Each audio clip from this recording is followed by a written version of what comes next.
नमस्कार दोस्तों, आप सभी का स्वागत है ज्ञान की सुधा चैनल में। शिव पुराण के अनुसार भगवान शिव और माता पार्वती का पुनर्मिलन हुआ था और यह दिन हरियाली तीज का था।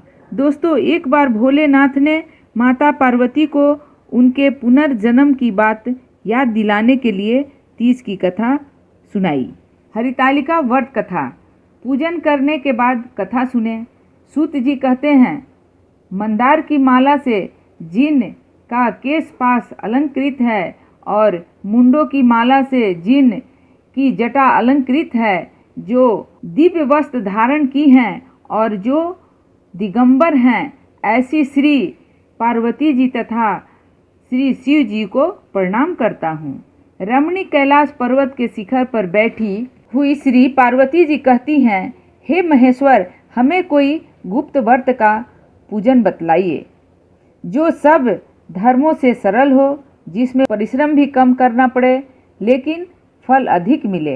हे नाथ, यदि आप मुझ पर प्रसन्न हो तो यह विधान बताइए। हे प्रभु, किस तप व्रत या दान से आदि मध्य और अंत रहित आप जैसे महापुरुष हमको प्राप्त हुए हैं। शिव जी बोले, हे देवी सुनो, मैं तुमको एक व्रत जो मेरा सर्वस्व और छिपाने योग्य है, लेकिन तुम्हारे प्रेम के वशीभूत होकर मैं तुम्हें बताता हूँ। शिव जी ने कहा, भारतवर्ष में जैसे नक्षत्रों में चंद्रमा, ग्रहों में सूर्य, वर्णों में ब्राह्मण, देवताओं में विष्णु भगवान, नदियों में गंगा, पुराणों में महाभारत, वेदों में सामवेद और इंद्रियों में मन श्रेष्ठ है, सब पुराणों और वेदों का सर्वस्व जिस तरह कहा गया है, मैं तुम्हें एक प्राचीन व्रत बतलाता हूँ। एकाग्र मन से सुनो। जिस व्रत के प्रभाव से तुमने मेरा आधा आसन प्राप्त किया है, वह मैं तुमको बतलाऊंगा, क्योंकि तुम मेरी प्रेसी हो। भाद्रपद मास में हस्त नक्षत्र से युक्त शुक्ल पक्ष की तृतीया तिथि को उसका अनुष्ठान मात्र करने से स्त्रियां सब पापों से मुक्त हो जाती है। हे देवी, तुमने आज से बहुत दिनों पहले हिमालय पर्वत पर इस व्रत को किया था। यह वृतांत मैं तुमसे कहूँगा। पार्वती जी ने पूछा, हे नाथ, मैंने क्यों यह व्रत किया था, यह सब आपके मुख से सुनना चाहती हूँ। उत्तर की ओर एक बड़ा रमणीक और पर्वतों में श्रेष्ठ हिमवान नामक पर्वत है। उसके आसपास तरह तरह की भूमियाँ हैं, तरह तरह के वृक्ष उस पर लगे हुए हैं, नाना प्रकार के पक्षी और अनेक प्रकार के पशु उस पर निवास करते हैं। वहाँ पहुंचकर गंधर्व के साथ बहुत से देवता, सिद्ध चारण, पक्षीगण सर्वदा प्रसन्न मन से विचरते हैं। वहाँ पहुंचकर गंधर्व गाते हैं, अप्सराएं नाचती हैं। उस पर्वत राज के कितने ही शिखर ऐसे हैं कि जिनमें स्फटिक, रत्न और वैदुर्य मणि आदि की खानें भरी है। यह पर्वत ऊंचा तो इतना अधिक है कि मित्र के घर की तरह समझकर आकाश का स्पर्श किए रहता है। उसके समस्त शिखर सदैव हिम बर्फ से आच्छादित रहते हैं और गंगा जल की ध्वनि सदा सुनाई देती रहती है। हे पार्वती, तुमने बाल्यकाल में उसी पर्वत पर तपस्या की थी। 12 वर्ष तक तुम उल्टी टंग कर केवल धुआं पीकर रही, 64 वर्षों तक सूखे पत्ते खाकर रही। माघ मास में तुम जल में बैठी रहती और वैशाख की दोपहरिया में पंचांगनी तापती थी। श्रावण महीने में जल बरसात तो तुम भूखी प्यासी रहकर मैदान में बैठी रहती थी। तुम्हारे पिता इस तरह के कष्ट सहन को देखकर बड़े दुखी हुए। वे चिंता में पड़े कि मैं अपनी कन्या किसको दूं। उसी समय नारद जी वहां आ पहुँचे। मुनि श्रेष्ठ, नारद जी उस समय तुम्हें देखने गए थे। नारद जी को देखकर गिरि ने आधर्य, पादम, आसन आदि देकर उनकी पूजा की। हिमवान बोले, हे स्वामी, आप किस लिए आए हैं? मेरा अहोभाग्य है, आपका आगमन मेरे लिए अच्छा है। नारद जी ने कहा, हे पर्वतराज सुनो, मैं भगवान विष्णु का भेजा हुआ आपके पास आया हूँ। आपको चाहिए कि यह योग्य कन्या रत्न किसी योग्य वर को दें। भगवान विष्णु के समान योग्य वर ब्रह्मा, इंद्र और शिव इनमें से कोई नहीं है। इसलिए मैं यही कहूँगा कि आप अपनी कन्या भगवान विष्णु को ही देवें। हिमवान ने भगवान विष्णु स्वयं मेरी कन्या ले रहे हैं और आप यह संदेश लेकर आए हैं तो मैं अपनी कन्या दूंगा। हिमवान की इतनी बात सुनकर मुनिराज नारद आकाश में विलीन हो गए। वे पीताम्बर, शंख, चक्र और गदाधारी भगवान विष्णु के पास पहुँचे। वहाँ हाथ जोड़कर नारद जी ने भगवान विष्णु से कहा, हे देव सुनिए, मैं आपका विवाह पक्का कर दिया। उधर हिमवान ने पार्वती के पास जाकर कहा कि हे पुत्री, मैंने तुम्हें भगवान विष्णु को दे डाली। तब पिता की बात सुनकर तुम बिना उत्तर दिए ही अपनी सखी के घर चली गई। वहीं जमीन पर पड़कर तुम बड़ी दुखी होती हुई विलाप करने लगी। तुमको इस प्रकार विलाप करती हुई देखकर सखी बोली, तुम इतनी दुखी क्यों हो? इसका कारण बताओ। तुम्हारी जो कुछ इच्छा होगी मैं यथाशक्ति उसको पूरा करने की चेष्टा करूंगी, इसमें कोई संशय नहीं है। पार्वती बोली, मेरी जो कुछ अभिलाषा है उसे तुम प्रेम पूर्वक सुनो। मैं एकमात्र शिव जी को अपना पति बनाना चाहती हूँ, उसमें कुछ भी संशय नहीं है। मेरे इस विचार को पिताजी ने ठुकरा दिया है, इससे मैं अपने शरीर को त्याग दूंगी। पार्वती की इस बात को सुनकर सखियों ने कहा, शरीर का त्याग न करो, चलो किसी ऐसे वन को चलें जहाँ पिता को पता न लगे। ऐसी सलाह कर तुम वैसे वन में जा पहुँची। उधर तुम्हारे पिता घर घर तुम्हें खोजने लगे।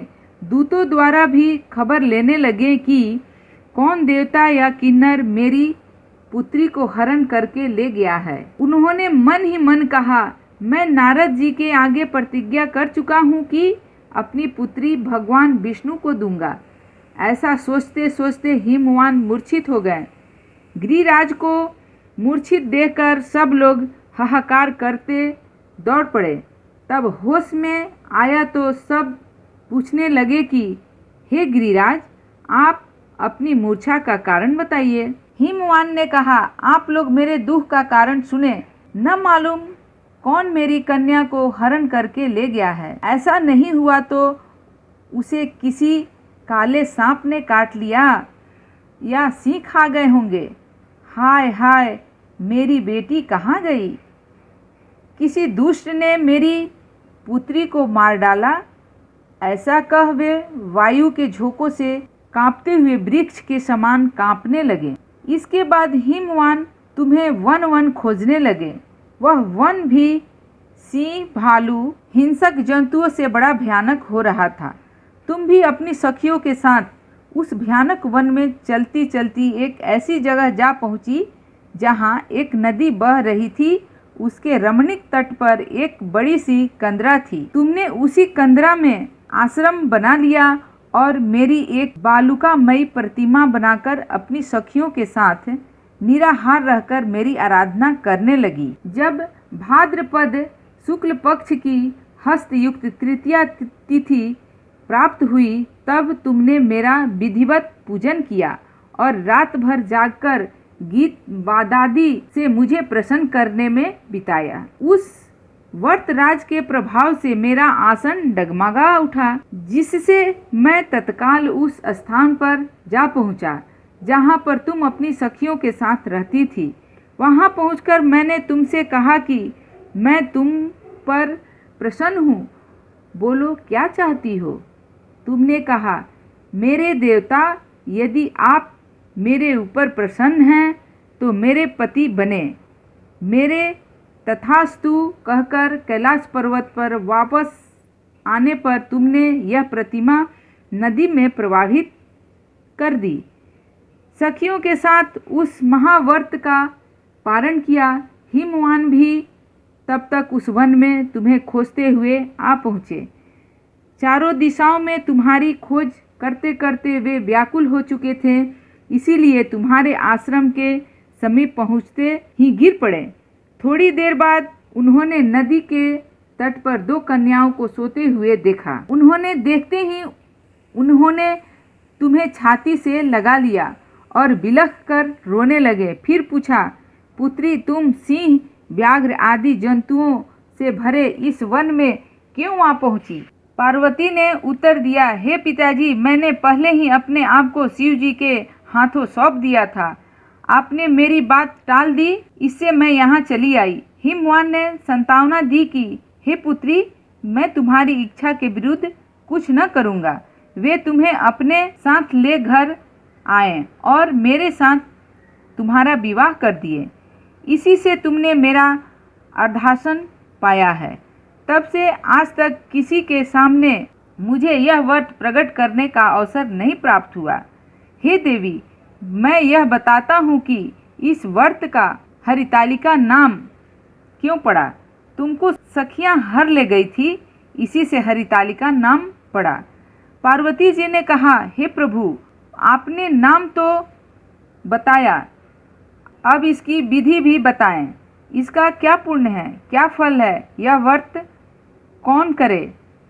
श्री शिव जी पार्वती जी से कहते हैं, हे देवी, मैंने समस्त स्त्री जाति की भलाई के लिए यह उत्तम व्रत बतलाया है। जो स्त्री अपने सौभाग्य की रक्षा करना चाहती है वह यत्नपूर्वक इस व्रत को करे। केले के खंभे आदि से सुशोभित एक सुंदर मंडप बनवावें, उसमें रंग बिरंग के रेशमी कपड़ों से चांदोआ लगाकर चंदन आदि सुगंधित द्रव्यों से वह मंडप लिपवावें। फिर शंख, भेरी, मृदंग आदि बाजे बजाते हुए बहुत से लोग एकत्रित होकर तरह तरह के मंगलाचार करते हुए उस मंडप में पार्वती तथा शिव जी की प्रतिमा स्थापित करें। उस रोज दिन भर उपवास कर बहुत से सुगंधित फल, सुगंध और मनोहर धूप, नाना प्रकार के नैवेद्य आदि एकत्र कर मेरी पूजा करें और रात भर जागरण करें। ऊपर जो जो वस्तुएं गिनाई गई है उनके अतिरिक्त नारियल, सुपारी, जमबीरी, नींबू, लौंग, अनार, नारंगी आदि जो जो फल प्राप्त हो सके उन्हें इकट्ठा कर लें। इस ऋतु में जो फल तथा फूल मिल सके विशेष रूप से रखें। इसके बाद धूप दीपादि से पूजन कर प्रार्थना करें, हे शिव, शिव रूपिणी, हे मंगले, सब अर्थों को देने वाली हे देवी, हे शिव रूपे आपको नमस्कार है। हे शिव रूपे आपको सदा के लिए नमस्कार है। हे ब्रह्म रूपिणी आपको नमस्कार है। हे जगदात्री आपको नमस्कार है। हे सिंहवाहिनी, संसार के भय से भयभीत मुझ दिन की रक्षा करें। इस कामना की पूर्ति के लिए मैंने आपकी पूजा की है। हे पार्वती, मुझे राज्य और सौभाग्य दें, मुझ पर प्रसन्न होवें। इन्हीं मंत्रों से पार्वती तथा शिव जी की पूजा करें। तदंतर विधि पूर्वक कथा सुने और ब्राह्मण को वस्त्र, गौ, सुवर्ण आदि देवें। इस तरह एकाग्रचित होकर स्त्री पुरुष दोनों एक साथ पूजन करें। फिर वस्त्र आदि जो कुछ हो उसका संकल्प करें। हे देवी, जो स्त्री इस प्रकार पूजन करती है वह सब पापों से छूट जाती है और उसे 7 जन्म तक सुख तथा सौभाग्य प्राप्त होता है।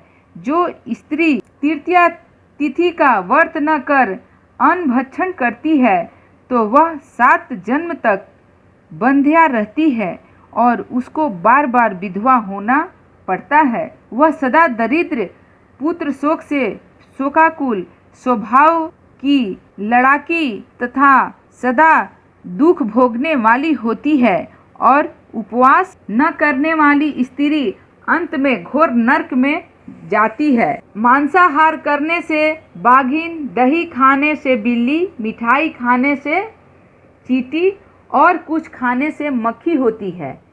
तीज को अन्न खाने से सुकरी, फल खाने से बंदरिया, पानी पीने से जोंक, दूध पीने से सांपिन, उस रोज सोने से अजगरी और पति को धोखा देने से मुर्गी होती है। इसीलिए सभी स्त्रियां व्रत अवश्य करें। दूसरे दिन सुवर्ण, चांदी, तांबा अथवा बांस के पात्र में अन्न भरकर ब्राह्मण को दान दें और पारण करें। जो स्त्री इस प्रकार व्रत करती है वह मेरे समान पति पाती है, और जब वह मरने लगती है तो तुम्हारे समान उसका रूप हो जाता है। उसे सब प्रकार के सांसारिक भोग और सायुज युक्ति मिल जाती है। इस हरितालिका की व्रत कथा मात्र सुन लेने से प्राणी को 1000 अश्वमेघ और सैकड़ों वाजपेयी यज्ञ करने का फल प्राप्त होता है। हे देवी, मैंने यह सब व्रतों में उत्तम व्रत बतलाया जिसके करने से प्राणी सब पापों से छूट जाता है। इसमें कुछ भी संशय नहीं है। बोलिए शंकर भगवान की जय, पार्वती माता की जय। कथा के बाद जरूर आरती करना चाहिए, इसलिए चलिए आरती प्रारंभ करती हूँ। जय शिव ओमकारा, ओम जय शिव ओमकारा। ब्रह्मा विष्णु सदा शिव अर्धंगी धारा। जय शिव ओमकारा, ओम जय शिव ओमकारा। एकानन चतुरानन पंचानन राजे, हंसासन गरुरासन वृषवाहन साजे। ओम जय शिव ओमकारा, ओम जय शिव ओमकारा। दो भुज चार चतुर्भुज, 10 भुज अति सोहे। त्रिगुण रूप निरखते, त्रिभुवन जन मोहे। ओम जय शिव ओमकारा, ओम जय शिव ओमकारा। अक्ष माला वन माला, रुंड माला धारी। त्रिपुरारी कंसारी, कर माला धारी। ओम जय शिव ओमकारा, ओम जय शिव ओमकारा। श्वेतांबर पीतांबर, बाघांबर अंगे। सनकादिक ब्रह्मादिक, भूतादिक संगे। ओम जय शिव ओमकारा, ओम जय शिव ओमकारा। कर के मध्य कमंडलु, चक्र त्रिशूल धारी। सुखकारी दुखहारी, जग पालनकारी। ओम जय शिव ओमकारा, ओम जय शिव ओमकारा। ब्रह्मा विष्णु सदा शिव, जगत अविवेका। ब्रह्मा विष्णु सदा शिव, जानत अविवेका। प्राणवाक्षर में शोभित, ये तीनों एका। ओम जय शिव ओमकारा, ओम जय शिव ओमकारा। त्रिगुण स्वामी जी की आरती, जो कोई नर गावे। कहत शिवानंद स्वामी, भजत शिवानंद स्वामी। सुख संपत्ति पावे, सुख संपत्ति घरे आवे। ओम जय शिव ओमकारा, ओम जय शिव ओमकारा। ब्रह्मा विष्णु सदा शिव अर्धंगी धारा। ओम जय शिव ओमकारा, ओम जय शिव ओमकारा। आरती श्री पार्वती जी की। जय पार्वती माता, जय पार्वती माता। ब्रह्म सनातन देवी, शुभ फल की दाता। जय पार्वती माता, जय पार्वती माता। अलिकुल पद्म निवासिनी, निज सेवक त्राता। जग जीवन जगदम्बा, हरिहर गुण गाता। जय पार्वती माता, जय पार्वती माता। सिंह जवाहन साजे, लुकड़ रहे साथ। देव बधू जहाँ गावत, निरत करत तथा। जय पार्वती माता, जय पार्वती माता। सतयुग रूप शील अति सुंदर, नाम सती माँ का। हिमांचल घर जन्मी, सखियन संग राता।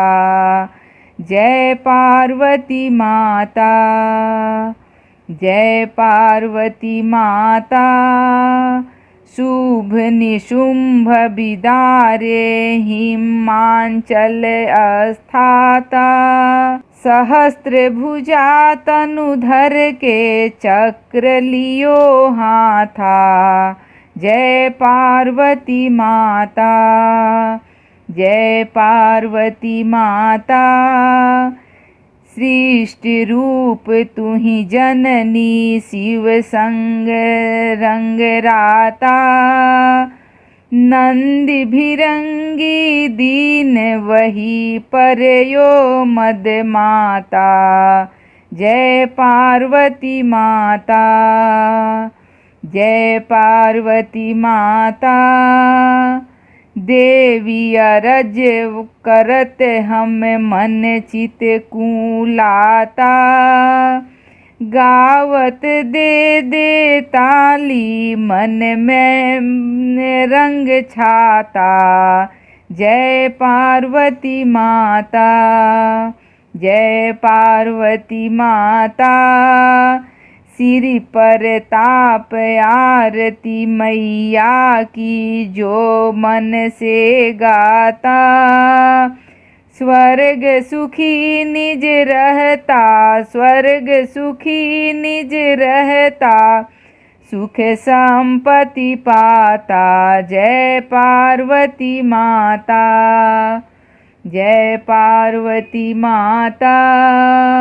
बोलिए पार्वती माता की जय, भोलेनाथ की जय। आशा करती हूँ कि ये हरितालिका व्रत कथा आप सभी को पसंद आएगा।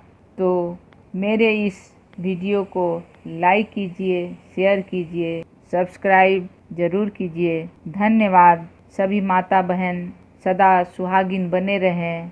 भोलेनाथ की जय, पार्वती माता की जय।